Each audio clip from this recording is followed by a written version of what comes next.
సంవత్సరాల తరబడి government job కోసం వేచి చూస్తున్నారా? కేవలం 8 నెలల్లో మీ కల నెరవేర్చుకోండి. వెంటనే కింది నెంబర్స్ కి కాల్ చేయండి.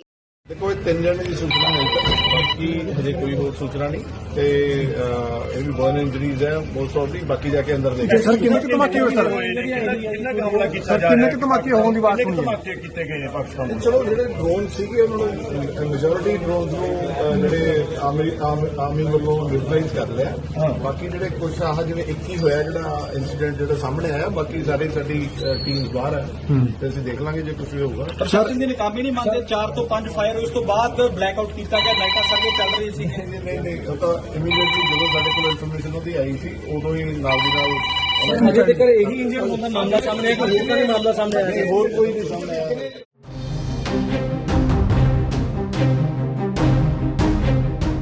భారత్ పాకిస్తాన్ ఉద్రిక్తతల వేళ ప్రజలందరికీ ప్రభుత్వం కీలక ఆదేశాలు జారీ చేసినా కొందరు నిర్లక్ష్యం వహిస్తున్నారు. రెండో రోజు శుక్రవారం ఒకచోట సైరన్ మోగించినా కూడా ఒక ఇంట్లో విద్యుత్ దీపాలు ఇతర ఎలక్ట్రానిక్ పరికరాలను ఆఫ్ చేయలేదు. లైట్లు ఆఫ్ చేయకపోవడంతో పాకిస్తాన్ ప్రయోగించిన డ్రోన్ ఆ ఇంటిపై వచ్చి పడింది.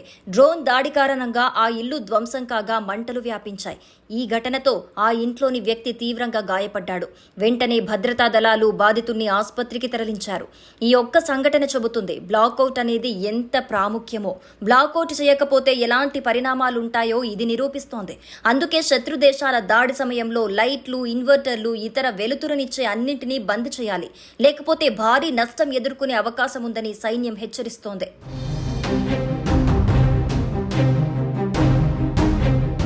భారత్ పాక్ ఉద్రిక్తతల నేపథ్యంలో ప్రధాని మోడీ నివాసంలో కీలక భేటీ నిర్వహించారు.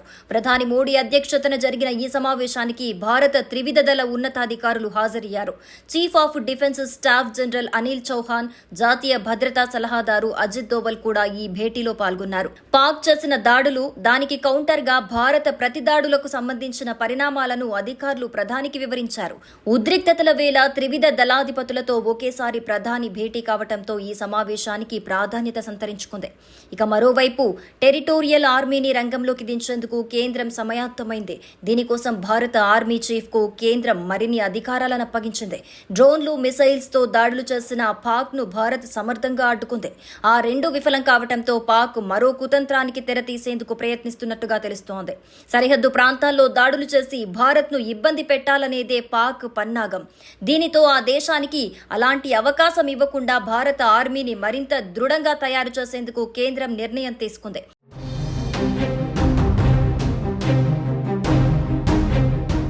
ఈ మేరకు భారత ఆర్మీ చీఫ్ కు మరిన్ని అధికారాలు అప్పగిస్తూ ఉత్తర్వులు జారీ చేసింది. అవసరమైతే టెరిటోరియల్ ఆర్మీని రంగంలోకి దించాలని స్పష్టం చేసింది. ఇందులోని అధికారులను, నమోదు చేసుకున్న సిబ్బందిని పిలిచేందుకు అధికారం కల్పించింది. రెగ్యులర్ ఆర్మీతో కలిసి పనిచేసేందుకు సిద్ధంగా ఉండాలని కేంద్రం సూచించింది. టెరిటోరియల్ లేదా ప్రాదేశిక ఆర్మీ గురించి సింపుల్ గా చెప్పాలంటే సైనిక రిజర్వ్ ఫోర్స్. దేశంలో క్లిష్ట పరిస్థితులు ఎదురైనప్పుడు భారత ఆర్మీతో కలిసి ప్రత్యర్థితో తలపడేందుకు టెరిటోరియల్ ఆర్మీ సిద్ధంగా ఉంటుంది. ఇందులోని సిబ్బంది, అధికారులకు రెగ్యులర్ ఆర్మీ తరహాలోనే శిక్షణిస్తారు. వీరంతా బయట ఉద్యోగాలు చేసుకుంటూనే వాలంటీర్ గా సైన్యంతో పనిచేస్తుంటారు. 1948లో భారత టెరిటోరియల్ ఆర్మీ చట్టం ఆమోదించారు. ఆ తర్వాత 1949లో అధికారికంగా ప్రారంభమైంది. ప్రస్తుతం దాదాపు 50,000 మంది వరకు ఈ ఆర్మీలో ఉన్నట్లుగా సమాచారం. వీరంతా రెగ్యులర్ ఆర్మీలో భాగమే అయినప్పటికీ నిరంతరం సైన్యంతోనే ఉండరు. అవసరమైన సందర్భాల్లో కథన, ప్రకృతి వైపరీత్యాల్లో రంగంలోకి దిగుతారు.